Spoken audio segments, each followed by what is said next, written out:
आज के वीडियो में हम लोग सीखेंगे डायमेंशनल फार्मूला निकालने के लिए कि डायमेंशन फार्मूला कैसे निकालते हैं, डायमेंशन है क्या। तो सबसे पहले समझना होगा कि डायमेंशन कहते किसको। डायमेंशनल फार्मूला, देखो डायमेंशन जो है it is the change power value of any physical quantity. किसी भी फिजिकल क्वांटिटी का जो कैरेक्टरिस्टिक फीचर होता है वह कैरेक्टरिस्टिक फीचर को ही हम लोग डायमेंशन कहते हैं। जैसे एग्जांपल के तौर पर स्पीड, स्पीड बराबर होता है डिस्टेंस अपॉन टाइम। ये फॉर्मूला तो सबको पता होगा, speed is equal to distance upon time. इससे क्या पता चलता है? इससे ये पता चलता है कि स्पीड का जब हम मेजरमेंट कर रहे होंगे तो हमको डिस्टेंस चाहिए होगा और टाइम चाहिए होगा। That means speed is depends upon distance and time. यह जो स्पीड है यह डिस्टेंस पर डिपेंड्स करता है, टाइम पर डिपेंड्स करता है। तुम लोग क्वेश्चन भी बनाता होगा 9th के क्लास में कि कोई बस है वो इतना दूरी तय किया और इतना समय लगाया, तो बताओ कि उसका स्पीड कितना होगा। तो स्पीड निकालने के लिए तुमको अगर डिस्टेंस और टाइम इस दोनों में से कोई एक भी क्वांटिटी तुमको नहीं दिया हुआ रहेगा तब तुम स्पीड का मेजरमेंट नहीं कर सकते हो। तो स्पीड जो हुआ यह किस किस चीज़ पर डिपेंड्स किया? डिस्टेंस पर डिपेंड्स किया, टाइम पर डिपेंड्स किया। अगर हम तुमसे पूछे कि स्पीड जो है वो मास पर डिपेंड्स कर रहा है, तो नहीं, मास पर नहीं डिपेंड्स कर रहा है। तो डायमेंशनल फार्मूला लिखने के लिए हम लोग फंडामेंटल क्वांटिटी का कुछ सिंबल का इस्तेमाल करते हैं। जैसे अगर डिस्टेंस होगा तो डिस्टेंस के लिए हम लोग एल का इस्तेमाल करते हैं, टाइम होगा तो इसके लिए हम लोग टी का इस्तेमाल करते हैं। तो इस टी को अगर हम ऊपर लेकर के जाएंगे तो एल टी पर पावर -1।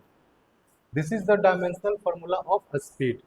अब यह डायमेंशनल फार्मूला का यहाँ मतलब क्या हुआ?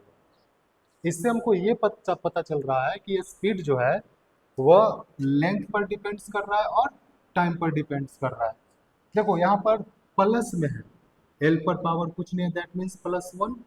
यहाँ पर टी पर पावर -1 है। तो दो चीजें यहाँ से स्पष्ट है। पहला कि स्पीड जो है वह लेंथ पर डिपेंड्स कर रहा है और दूसरा टाइम पर डिपेंड्स कर रहा है। अब इस किस तरह से डिपेंड्स कर रहा है? अगर हम लेंथ बढ़ाएंगे तो स्पीड बढ़ेगा, टाइम बढ़ाएंगे तो स्पीड बढ़ेगा या घटेगा। तो तुम ये भी रिलेशन बता सकते हो कि लेंथ बढ़ने से स्पीड बढ़ेगा या घटेगा, टाइम बढ़ने से स्पीड बढ़ेगा या घटेगा। तो याद रखना कि जिस किसी भी फंडामेंटल क्वांटिटी के पावर में पॉजिटिव में रहेगा दैट मीन्स कि यह इसके डायरेक्टली प्रोपोर्शनल में होगा। इसका मतलब हुआ कि लेंथ को अगर हम बढ़ाएंगे तो स्पीड क्या हो जाएगी? बढ़ जाएगा। लेकिन यहाँ टाइम जो है माइनस में है, दैट मीन्स कि यह इन्वर्सली प्रोपोर्शनल में होगा। दैट मीन्स कि अगर हम टाइम को बढ़ाएंगे तो स्पीड हमारा क्या हो जाएगा? कम जाएगा। तो इससे हम लोग किसी भी फिजिकल क्वांटिटी का कौन कौन फंडामेंटल क्वांटिटी पर वह डिपेंड्स करता है ये चीज़ का हम मेजरमेंट कर पाते हैं। तो dimensional formula of speed is L T पर पावर -1। तो यह डायमेंशनल फार्मूला जो हुआ यह तुमको बता रहा है कि स्पीड जो है वह लेंथ पर डिपेंड्स कर रहा है, स्पीड जो है वो टाइम पर डिपेंड्स कर रहा है। तो यह एल का पावर 1 टी पर power -1, this is called dimension. यानी dimension is the change power value of any fundamental quantity. कोई भी फिजिकल क्वांटिटी जिस फंडामेंटल क्वांटिटी पर डिपेंड्स करता है उसका जो पावर वैल्यू होता है that is called dimension. And L T पर power -1 that is called dimensional formula of speed. तो ये कॉन्सेप्ट हुआ कि डायमेंशन कहते किसको है, डायमेंशन फार्मूला निकालते कैसे है। तो डायमेंशन फार्मूला कुछ फिजिकल क्वांटिटी का निकाल करके हम लोग देखते हैं कि कैसे निकालेंगे।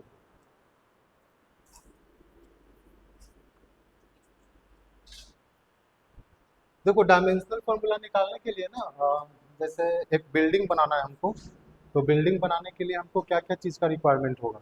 तो बिल्डिंग बनाने के लिए हमको छड़ चाहिए, गिट्टी चाहिए, बालू चाहिए। उसी तरह से फिजिक्स की जितनी भी फिजिकल क्वांटिटी होती है वह सभी क्वांटिटी कुछ फंडामेंटल क्वांटिटी पर डिपेंड्स करता है।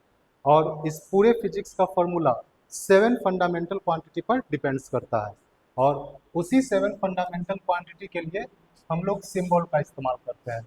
जैसे पहला हो गया मास, मास के लिए हम लोग m इस्तेमाल करेंगे। लेंथ, लेंथ के लिए हम लोग l इस्तेमाल करेंगे। टाइम, टाइम के लिए हम लोग t इस्तेमाल करेंगे। करेंट, करंट के लिए हम लोग आई का भी इस्तेमाल करते हैं और किसी किसी बुक में एक से भी हम लोग इसको लिखते हैं। उसी तरह से टेम्परेचर, तो टेम्परेचर के लिए हम लोग के का भी इस्तेमाल करते हैं और कहीं कहीं पर इसको थीटा से भी लिखते हैं। Amount of substance, amount of substance, इसके लिए हम लोग मोल का इस्तेमाल करते हैं या फिर कहीं कहीं पर इसको एन से भी लिखते हैं। और नेक्स्ट है लुमिनस इंटेंसिटी, लुमिनस इंटेंसिटी, इसका यूनिट्स होता है कैंडेला। इसके लिए हम लोग सीडी का इस्तेमाल करते हैं या फिर कहीं कहीं पर जे का इस्तेमाल करते हैं। तो बेसिक चीज़ ये ध्यान रखना है कि पहला चीज़ तो ये हो गया कि तुम किसी भी फिजिकल क्वांटिटी को लेकर के चलोगे तो तुमको उसको ब्रेक करने के बाद इसी 7 फंडामेंटल क्वांटिटी में वो ब्रेक होगा। और इस 7 फंडामेंटल क्वांटिटी के लिए जब लोग डायमेंशन फार्मूला लिखने के लिए ये सिंबल का इस्तेमाल करते हैं। तो अब कुछ फिजिकल क्वांटिटी का हम लोग डायमेंशनल फार्मूला निकाल करके देखते हैं। जैसे पहला स्पीड, बोलो स्पीड बराबर क्या होगा, डिस्टेंस अपॉन टाइम। तो डिस्टेंस है, तो डिस्टेंस दैट मीन्स कि इस 7 फंडामेंटल क्वांटिटी में से किस चीज का मेजरमेंट करेगा, लेंथ का मेजरमेंट करेगा। तो लेंथ के लिए हम लोग क्या सिंबल इस्तेमाल करेंगे, एल इस्तेमाल करेंगे। टाइम, टाइम के लिए हम लोग क्या इस्तेमाल करते हैं, टी। तो अब टी को ऊपर लेकर के चले जाएंगे तो एल टी पर power -1, this is the dimensional formula of speed. Next में आते हैं एक्सेलरेशन, एक्सेलरेशन बराबर होता है वेलोसिटी अपॉन टाइम। देखो वेलोसिटी और स्पीड दोनों के लिए डायमेंशन फार्मूला सेम होगा। कैसे सेम होगा, तो अगर वेलोसिटी के लिए अगर हम निकालते हैं तो वेलोसिटी इज इक्वल टू होता है डिस्प्लेसमेंट अपॉन टाइम। तो डिस्प्लेसमेंट हो या फिर डिस्टेंस हो, किस चीज का मेजरमेंट करेगा, लेंथ से ही उसका मेजरमेंट करेंगे। तो डिस्प्लेसमेंट के बदले में भी हम लोग क्या लिख देंगे, एल। टाइम के बदले में क्या लिख देंगे, टी। तो एल टी पर पावर -1 हो जाएगा। तो अगर हमको एक्सेलरेशन का निकालना है तो वेलोसिटी अपॉन टाइम है, तो वेलोसिटी का ऑलरेडी निकाल चुके हैं, कितना है, एल टी पर पावर -1, टाइम है टी, ये कितना हो जाएगा, इसको ऊपर लेकर के चले जाएंगे, पहले से ऑलरेडी -1 है, एक और -1 जाएगा तो एल टी पर पावर हो जाएगा -2। नेक्स्ट में निकालते हैं फोर्स, फोर्स बराबर होता है मास इंटू एक्सेलरेशन। तो मास है, तो मास के बदले में देखो यहाँ पर जब भी हम कभी भी डायमेंशनल फार्मूला निकालेंगे तो उसके लिए करना क्या है कि उसका फार्मूला लिख देना है, और फार्मूला लिखने के बाद देखेंगे कि फंडामेंटल क्वांटिटी कौन कौन सा इसमें आ रहा है। जो फंडामेंटल क्वांटिटी आएगा उसके बदले में सिंबल लिख देना है, बस सिंपल सा बात है। तो बोलो मास के बदले में क्या लिखेंगे, एम। एक्सेलरेशन है तो एक्सेलरेशन का ऑलरेडी हम लोग निकाल चुके हैं, कितना है, एल टी पर पावर -2, तो कितना हो जाएगा, एम एल टी पर पावर -2। उसी तरह से नेक्स्ट में आते हैं वर्क, वर्क बराबर होता है फोर्स इनटू डिस्प्लेसमेंट। तो फोर्स है तो फोर्स का ऑलरेडी हम लोग निकाल चुके हैं, कितना है, एम एल टी पर पावर -2। डिस्प्लेसमेंट है तो एल होगा, लेंथ का मेजरमेंट करेगा, तो एल एल कितना हो जाएगा, एम एल स्क्वायर टी पर पावर -2। इसी तरह से हम लोग किसी भी फिजिकल क्वांटिटी का डायमेंशनल फॉर्मूला निकाल सकते हैं। नेक्स्ट में आते हैं एनर्जी, एनर्जी। अब एनर्जी दो तरह का होता है, एक काइनेटिक एनर्जी और दूसरा पोटेंशियल एनर्जी। तो पहले हम काइनेटिक एनर्जी का निकाल लेते हैं, हाफ एम वी स्क्वायर, जहां पर वेयर एम क्या है, मास है, वी क्या है, वेलोसिटी है। तो बोलो अब इसका डायमेंशनल फार्मूला निकालेंगे तो kinetic energy is equal to half M V square. एक चीज और ध्यान देना है, ये डायमेंशन फार्मूला निकालते समय हम लोग को प्रिंसिपल ऑफ होमोजेनिटी का कॉन्सेप्ट याद रखना है। इसको जस्ट अगले वीडियो में इसको हम बताएंगे प्रिंसिपल ऑफ होमोजेनिटी क्या है। अभी के लिए ये जानो कि कोई भी न्यूमेरिकल वैल्यू होगा वो डायमेंशन लेस होगा। न्यूमेरिकल वैल्यू की कोई डायमेंशन नहीं होती है। तो न्यूमेरिकल वैल्यू आ गया कितना 1/2। तो 1/2 क्या हो जाएगा डायमेंशन लेस। तो बच कितना गया तुम्हारे पास mv²। m मास है तो मास के बदले में क्या लिखना है m।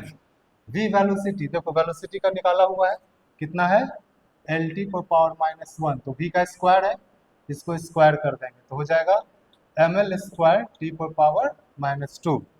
उसी तरह से नेक्स्ट आते हैं पोटेंशियल एनर्जी। पोटेंशियल एनर्जी होता है mgh, जहां पर m जो है मास है, g acceleration due to gravity है और h जो हाइट है। तो अब इसके लिए मास, तो मास के बदले में m लिख देंगे। g acceleration due to gravity, तो या तो ग्रेविटी का एक्सेलरेशन हो, किसी बस का एक्सेलरेशन हो, एक्सेलरेशन जो होगी उसके लिए LT⁻⁻2 लेंगे। तो एक्सेलरेशन के बदले में LT⁻⁻2, h is the height. तो इस सातों में से हाइट का मेजरमेंट हम लोग किस चीज से करेंगे लेंथ से करेंगे। तो लेंथ के बदले में क्या लिख देंगे l लिख देंगे। तो कितना हो जाएगा ml²T⁻2। एक चीज और यहाँ गौर करने वाली बात है कि पोटेंशियल एनर्जी का निकाले ml²T⁻2 आया, काइनेटिक एनर्जी के लिए निकाले ml²T⁻2 आया। तो इस डायमेंशनल फार्मूला का यूज तो बहुत सारा है, बहुत सारे इसके यूजेज हैं, फिजिक्स में काफ़ी इंपॉर्टेंट इसका यूज है, लेकिन कुछ इसका ड्रॉबैक भी है। ड्रॉबैक ये है कि इस डायमेंशनल फार्मूला से हम ये नहीं पता कर पाते हैं कि वह कौन सा फिजिकल क्वांटिटी है।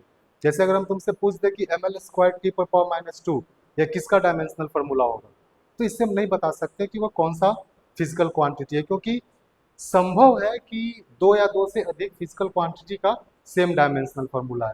अदरवाइज इसका काफ़ी इंपॉर्टेंस है डायमेंशनल फार्मूला का, लेकिन ये ड्रॉबैक है कि डायमेंशनल फार्मूला के थ्रू हम किसी भी फिजिकल क्वांटिटी को आइडेंटिफाई नहीं कर पाएंगे कि वो कौन सा फिजिकल क्वांटिटी होगा।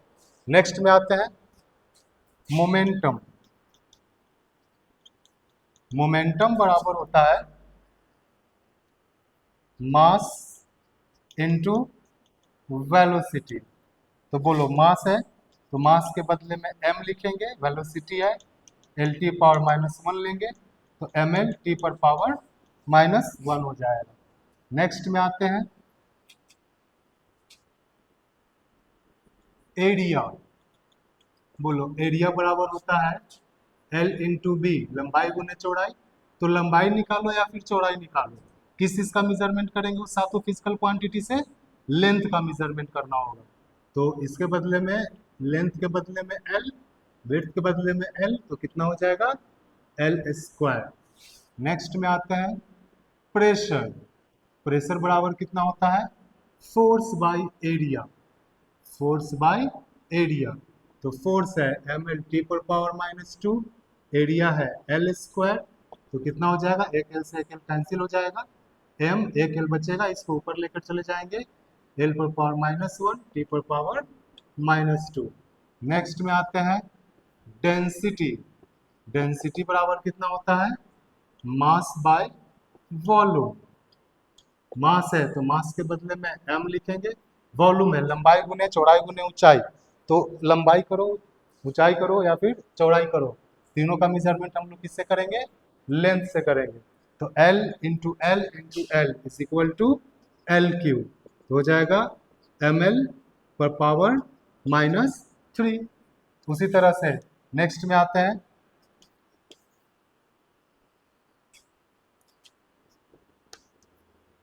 स्ट्रेस। स्ट्रेस बराबर होता है फोर्स बाय एरिया। बोलो फोर्स है तो फोर्स के लिए क्या हो जाएगा mL/T⁻⁻2, एरिया है तो एरिया L²। तो इसको एक L से एक L कैंसिल हो जाएगा फिर से, तो mL/⁻⁻1 T⁻⁻2। देखो इसमें बहुत सारा कहानी है, जो भी फिजिकल क्वांटिटी हम लोग लेकर के चल रहे हैं। तो पहला चीज तो ये तुमको याद रखना होगा कि ये फिजिकल क्वांटिटी का फॉर्मूला होता क्या है और इसका डेफिनेशन याद रखना होगा। अलग अलग चैप्टर में आओगे तो उसमें इसको डिटेल से पढ़ोगे, इसका आगे का वीडियो जो बनाएंगे उसमें सारा का डिटेल्स देंगे। जैसे यहाँ पर देखो प्रेशर है अभी फोर्स बाय एरिया, यहाँ स्ट्रेस है अभी फोर्स बाय एरिया है। तो स्ट्रेस जब हम लोग पढ़ते हैं तो उसमें डिफॉर्मिंग फोर्स इस्तेमाल करते हैं। डिफॉर्मिंग फोर्स मीन्स वैसा फोर्स जो किसी भी ऑब्जेक्ट पर लगने के बाद उस ऑब्जेक्ट की कॉन्फ़िगरेशन को चेंज कर दे, उसकी शेप और साइज को चेंज कर दे। चलो बोर्ड भर गया है, चलो नेक्स्ट में आते हैं स्ट्रेन। स्ट्रेन बराबर होता है चेंज इन लेंथ बटा original length. Change in length है, लेंथ में परिवर्तन, तो इसको भी हम लोग लेंथ से मेजरमेंट करेंगे, और लेंथ से मेजरमेंट करते हैं तो उसके लिए हम लोग डायमेंशन के तौर पर सिंबल क्या इस्तेमाल करते हैं, एल। ओरिजिनल लेंथ है तो इसके लिए भी हम लोग क्या इस्तेमाल करेंगे, एल। तो यह कितना हो जाएगा, 1 हो जाएगा, कैंसल आउट हो जाएगा, और यह हो जाएगा डायमेंशन लेस। तो यहाँ से 2-3 बात समझ में आया। पहला कि कुछ ऐसे क्वांटिटी होते हैं जिसके पास कोई डायमेंशन नहीं होता है। कोई डायमेंशन नहीं होता है का मतलब क्या हुआ, कोई डायमेंशन नहीं का इसका मतलब ये हुआ कि this physical quantity does not depends upon any other fundamental quantity. कुछ का डायमेंशन फॉर्मूला होता है। अब जैसे फोर्स है ml/T⁻², तो इसका क्या मतलब हुआ, इसका मतलब ये हुआ कि force is depends on mass, depends on length and depends on time. और कुछ ऐसे फिजिकल क्वांटिटी होते हैं जिसकी डायमेंशनल फॉर्मूला सेम होता है। जैसे अभी हम लोग देखे थे पीछे के इस वीडियो में कि वर्क का, एनर्जी का, काइनेटिक एनर्जी, पोटेंशियल एनर्जी, इन सभी का डायमेंशन सेम था। चलो नेक्स्ट में आते हैं ग्रेविटेशनल कांस्टेंट। ग्रेविटेशनल कांस्टेंट को हम लोग जी से डिनोट करते हैं। तुम लोग को इस बात से परिचय होगा कि अगर कोई भी दो मास है, उस दोनों मास के बीच का कुछ न कुछ डिस्टेंस है, तो उस दोनों मास के बीच में कुछ न कुछ ग्रेविटेशनल फोर्स लगता है, और यह ग्रेविटेशनल फोर्स अट्रैक्टिव फोर्स होती है। जैसे इस पेन को यहाँ से ऐसे छोड़ेंगे, ये नीचे गिर जाएगा अपने आप, इस पर कोई एक्सटर्नल फोर्स नहीं लग रहा है। तो ये क्यों नीचे आ रहा है, ड्यू टू ग्रेविटेशनल पुल। तो इस ग्रेविटेशनल फोर्स को निकालने के लिए न्यूटन से एक फॉर्मूला दिया था, F बराबर G_m1m2/r², जहां पर वेयर F जो है फोर्स है, m1 और m2 जो है मास है, r जो है डिस्टेंस है। देखो जब भी तुम डायमेंशनल फॉर्मूला निकालो तो करना क्या कि पहले तो तुमको फॉर्मूला याद होना चाहिए कि उसका क्या फॉर्मूला है। उसके बाद जिस फिजिकल क्वांटिटी का डायमेंशनल फॉर्मूला निकालना है उसको उस इक्वेशन में से एक साइड कर देना, और बाकी जो फिजिकल क्वांटिटी होगा उसके दूसरे साइड कर देंगे और उसको पुट करके सॉल्व कर लेंगे। जैसे F बराबर G_m1m2/r² है, इसको हम क्रॉस मल्टीप्लिकेशन कर लेते हैं, तो G_m1m2 बराबर हो जाएगा FR², तो G बराबर हो जाएगा FR²/m1m2, तो G बराबर हो जाएगा। अब देखो फोर्स, डिस्टेंस, मास, इन सब का हमको डायमेंशन फॉर्मूला ऑलरेडी पता है। फोर्स का कितना था, ml/T⁻², r डिस्टेंस है तो l², मास इंटू मास तो m², एक m से एक m कैंसिल हो जाएगा तो एक m ऊपर जाएगा, प्लस में है तो ऊपर में चला जाएगा तो -1, l²l l³ T⁻²-2, यह हमारा ग्रेविटेशनल कांस्टेंट का हो गया। चलो नेक्स्ट में आते हैं गैस कांस्टेंट। गैस कांस्टेंट, इसको हम लोग R से डिनोट करते हैं। गैस लॉ का फॉर्मूला याद होगा, PV = nRT, तो फॉर्मूला इसमें इस्तेमाल करेंगे, PV = nRT, वेयर P जो है प्रेशर है, V वॉल्यूम है, N जो है अमाउंट ऑफ सब्सटेंस है, R तो पता ही है गैस कांस्टेंट, और T जो हो गया यह टेम्परेचर हो गया। हमको निकालना किसका है, R का, गैस कांस्टेंट का। फिर से वही करेंगे, R को एक साइड रखेंगे, बाकी सबको दूसरे साइड कर लेंगे। तो फॉर्मूला था PV = nRT, तो R बराबर हो जाएगा PV/NT, तो R = P जो है प्रेशर है, प्रेशर का ऑलरेडी निकाल चुके थे, फोर्स बाय एरिया था, तो ml-1 T-2 V वॉल्यूम है, वॉल्यूम का हो जाएगा L Q. N amount of substance है, तो अमाउंट ऑफ सबस्टांस को हम लोग N से भी लिखते हैं या फिर मोल से भी लिखते हैं, मोल लिख देते हैं। और इंटू T टेम्परेचर, टेम्परेचर है तो केल्विन हो जाएगा K। तो R इज इक्वल टू, अब सबको ऊपर लेकर के जाओ, देखो M है, M यहाँ -1 यहाँ +3, तो बच कितना जाएगा L स्क्वायर T पर पावर -2, मोल को ऊपर लेके जाएंगे तो -1, K को ऊपर लेके जाएंगे -1। ये तुम्हारा डायमेंशनल फॉर्मूला हो गया किसका, गैस कांस्टेंट का। नेक्स्ट में आते हैं,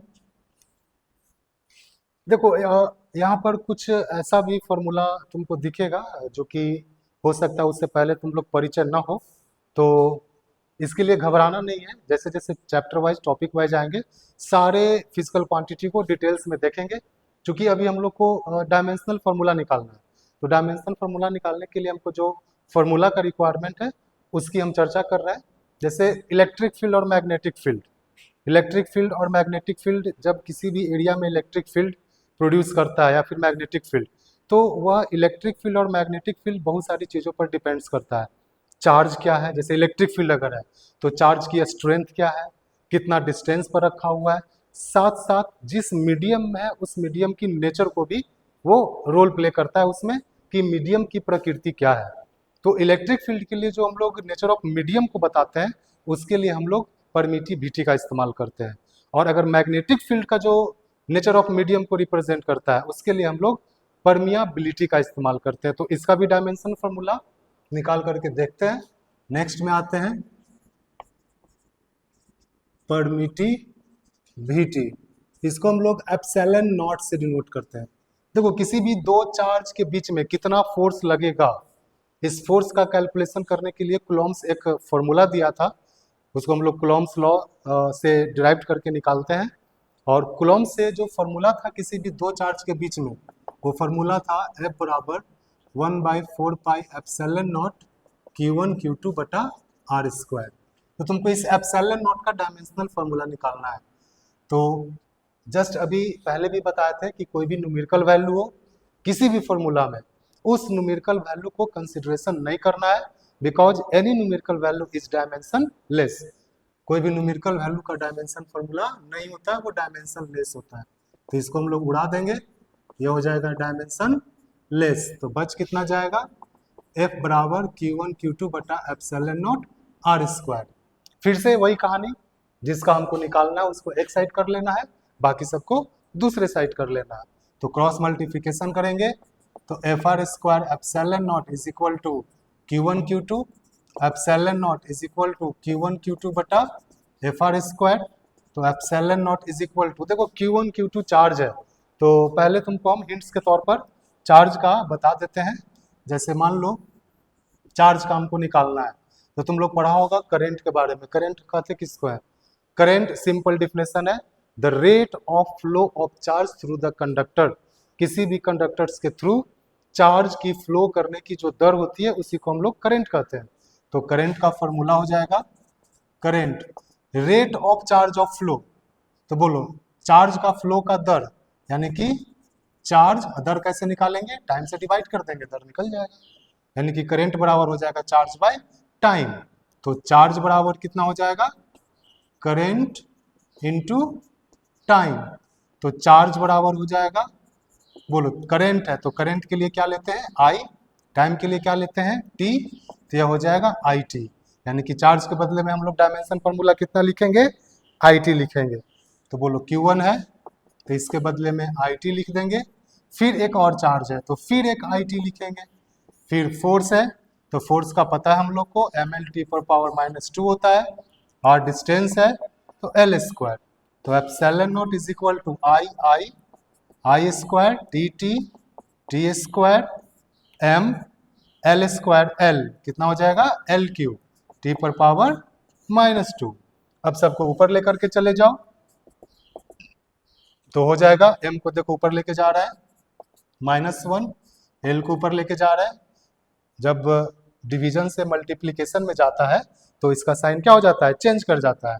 T को लेकर के जाते हैं, पहले से 2 ऑलरेडी है, नीचे से माइनस से ऊपर जाएगा प्लस हो जाएगा, तो T पर पावर कितना हो जाएगा 4 हो जाएगा। आई स्क्वायर। ये तुम्हारा डायमेंशनल फॉर्मूला हो गया किसका? एप्सिलॉन नॉट का, परमिटिविटी का। अब आते हैं परमियाबिलिटी। परमियाबिलिटी इसको हम लोग म्यू नॉट से डिनोट करते हैं।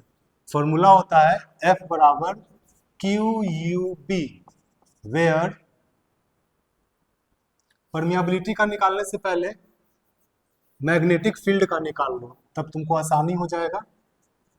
मैग्नेटिक फील्ड, मैग्नेटिक फील्ड को हम लोग B से डिनोट करते हैं। फॉर्मूला होगा F बराबर QUB, तो B बराबर हो जाएगा F बाई Q, वेयर जहां पर F क्या है?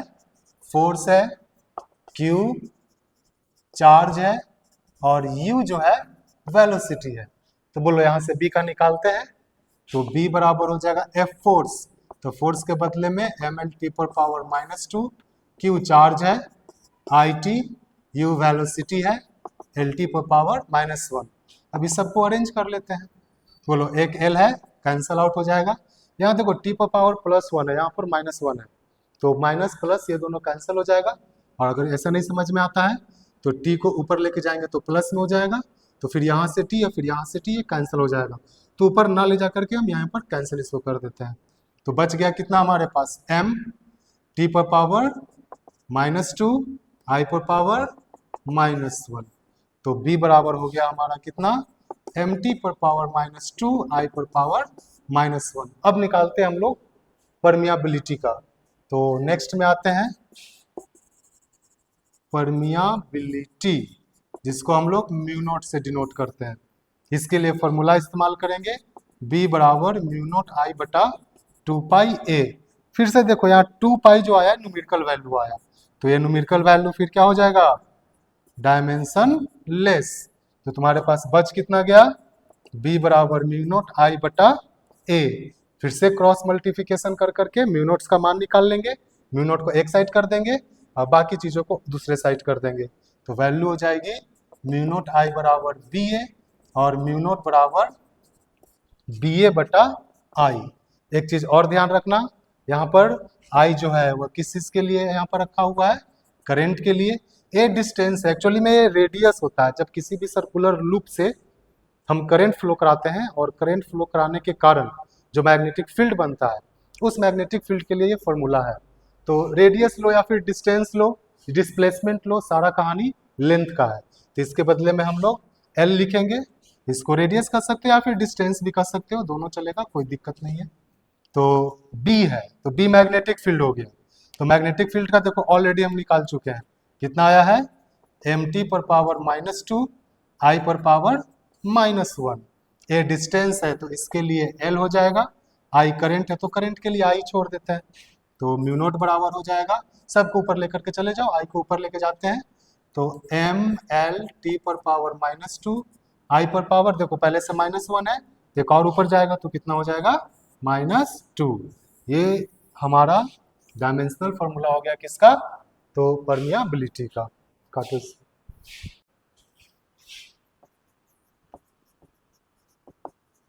इलेक्ट्रिक इंटेंसिटी, इसको हम लोग E से डिनोट करते हैं।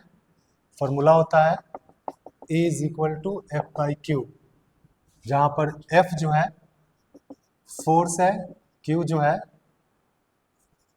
चार्ज है। तो फोर्स है तो फोर्स का डायमेंशनल कितना हो जाएगा? फॉर्मूला mlt पर पावर -2, चार्ज हो जाएगा it। सबको ऊपर लेकर चले जाएंगे, तो mlt को देखो यहाँ 1 है, ऊपर जाएगा माइनस में हो जाएगा -3, i चला जाएगा ऊपर -1। नेक्स्ट में आते हैं इलेक्ट्रिक पोटेंशियल, इसको हम लोग V से डिनोट करते हैं। फॉर्मूला होता है V बराबर W/Q, W वर्क डन है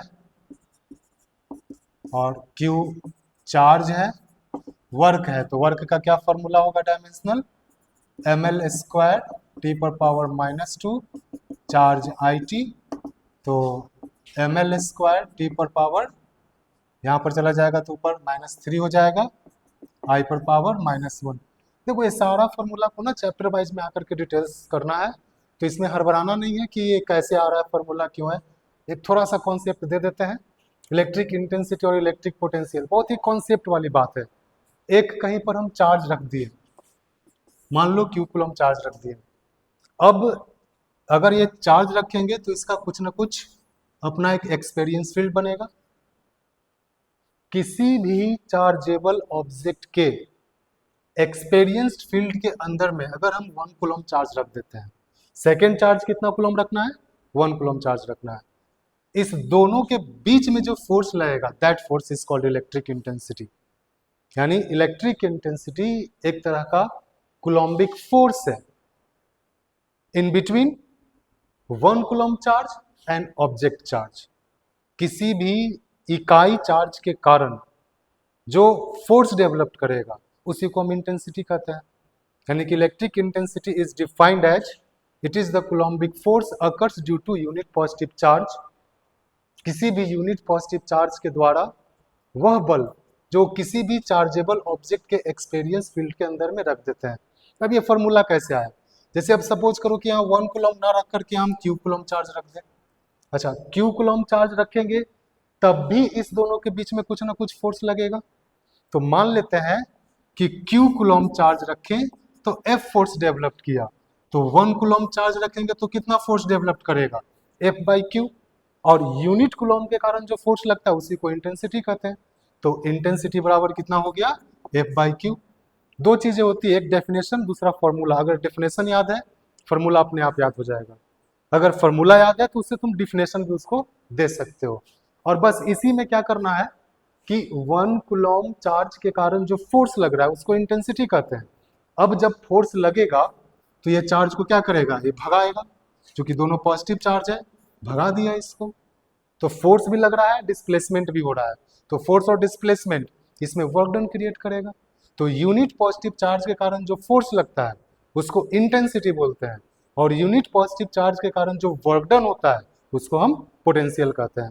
ठीक है, बाकी इसका और भी बहुत सारा एक्सप्लेनेशन है जिसको हम लोग टॉपिक वाइज चैप्टर वाइज जब आएंगे तो उसको देखेंगे। तो नेक्स्ट में आते हैं हम लोग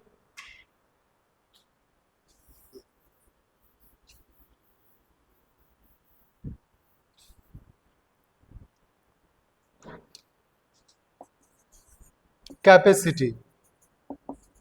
कैपेसिटी को हम लोग C से डिनोट करते हैं। फॉर्मूला होता है C बराबर Q बाई V, जहां पर Q क्या है, चार्ज है, V क्या है, इलेक्ट्रिक पोटेंशियल है, जिसको अभी जस्ट ऊपर हम लोग निकाल चुके हैं। इलेक्ट्रिक पोटेंशियल, बोलो चार्ज हो जाएगा तो चार्ज का कितना हो जाएगा IT, और पोटेंशियल का हम लोग निकाल चुके हैं, तो बटा में हो जाएगा ml स्क्वायर T पर पावर -3 I पर पावर -1।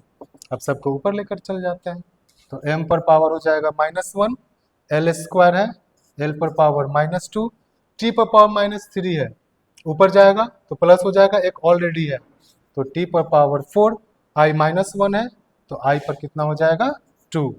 ये तुम्हारा कैपेसिटी का हो जाएगा।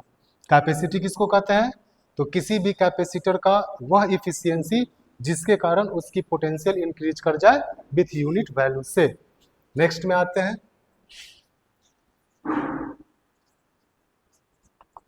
कोफिशिएंट ऑफ विस्कोसिटी, इसको हम लोग ईटा से डिनोट करते हैं। फॉर्मूला होता है F बराबर ईटा ए dV बटा dx, जहां पर F जो है फोर्स है, विस्कस फोर्स इसको बोलते हैं, ईटा समझ रहे हो कोफिशिएंट ऑफ विस्कोसिटी, ए जो है एरिया है, dV जो है वेलोसिटी है, और dx जो है यह लेंथ है। फ्रिक्शन के बारे में तो पता ही होगा, किसी भी दो ऑब्जेक्ट को जब हम रब्ड करते हैं तो जो अपोजिंग फोर्स डेवलप करता है that opposing force is called frictional force. लेकिन ये फ्रिक्शन सिर्फ सॉलिड ऑब्जेक्ट में ही नहीं लगता है, ये फ्रिक्शन एयर में भी लगता है, ये फ्रिक्शन लिक्विड में भी लगता है। तो किसी भी ट्यूब से जब हम लिक्विड को फ्लो कराते हैं ना, तो उसमें लिक्विड में जो डिफरेंट लेयर होते हैं उस लेयर के बीच में भी एक अपोजिंग फोर्स डेवलप करता है, and that force is called viscous force. और वह फोर्स जो है लिक्विड के नेचर पर डिपेंड्स करता है, एंड दैट नेचर को रिप्रेजेंट हम लोग करते हैं कोफिशिएंट ऑफ विस्कोसिटी से, जिसको हम लोग ईटा से डिनोट करते हैं। जिसको हम लोग ईटा पढ़ते हैं, थोड़ा इसको बड़ा कर देंगे, ठीक है। तो अब ईटा का निकालते हैं, फिर से वही कहानी, जिसका निकालना है उसको एक साइड कर देंगे, बाकी सबको दूसरे साइड कर देंगे। तो हो जाएगा eta A D B is equal to F into D X. तो ईटा इज इक्वल टू हो जाएगा एफ इंटू डी एक्स बटा A into D V. Eta is equal to F force है, तो फोर्स के लिए एम एल टी पर power -2 D X, change in length है, तो लेंथ के लिए हम लोग क्या इस्तेमाल करेंगे, एल, एरिया है, एल स्क्वायर वेलोसिटी है, तो यह हो जाएगा एल टी पर पावर -1। तो ईटा इज इक्वल टू हो जाएगा, देखो एक एल से एक एल यहाँ काट देते हैं, एम है तो एम लिख देंगे, यहाँ एक एल प्लस में है, ऊपर जाएगा ये माइनस में हो जाएगा, तो एक से एक कट जाएगा तो एक एल बच जाएगा, वो माइनस में हो जाएगा -1। यहाँ पर -2 है, इसको ऊपर लेकर जाएंगे प्लस में हो जाएगा, तो -2 है +1 है, तो बच कितना जाएगा, टी पर पावर -1। ये तुम्हारा कोफिशिएंट ऑफ विस्कोसिटी का हो जाएगा। चलो नेक्स्ट में आते हैं, स्पेसिफिक हीट। इसको हम लोग एस से डिनोट करते हैं, फॉर्मूला होता है H बराबर ms d theta, where H जो है हीट है, m क्या है, मास है, और d थीटा जो है वह टेम्परेचर है। Heat is the form of energy, तो जो एनर्जी का डेफिनेशन होगा या फिर एनर्जी का जो डायमेंशनल फॉर्मूला होगा वही हीट का हो जाएगा। निकालना हमको S का है, तो S बराबर कितना हो जाएगा, H बटा एम डी थीटा, हीट है तो एम एल स्क्वायर टी पर पावर -2, m मास है, m डी थीटा टेम्परेचर के है, तो बच जाएगा एल स्क्वायर टी पर पावर -2 के पर पावर -1। ये हमारा किसका निकल गया, स्पेसिफिक हीट का निकल गया। नेक्स्ट में आते हैं electric dipole moment. Electric dipole moment को हम लोग P से डिनोट करते हैं। P बराबर होता है Q इंटू 2L, जहां पर Q जो है चार्ज है, 2L लेंथ है, तो बोलो P बराबर Q चार्ज, तो चार्ज का कितना हो जाएगा IT, और L लेंथ है तो L हो जाएगा, तो कितना हो जाएगा ITL। तो अब हम समझते हैं कि डायमेंशन फार्मूला सब कोई लिखने के लिए समझ गया होगा, और इसी तरह से बहुत सारे फिजिकल क्वांटिटी है जिसका हम लोग डायमेंशन फार्मूला निकाल सकते हैं।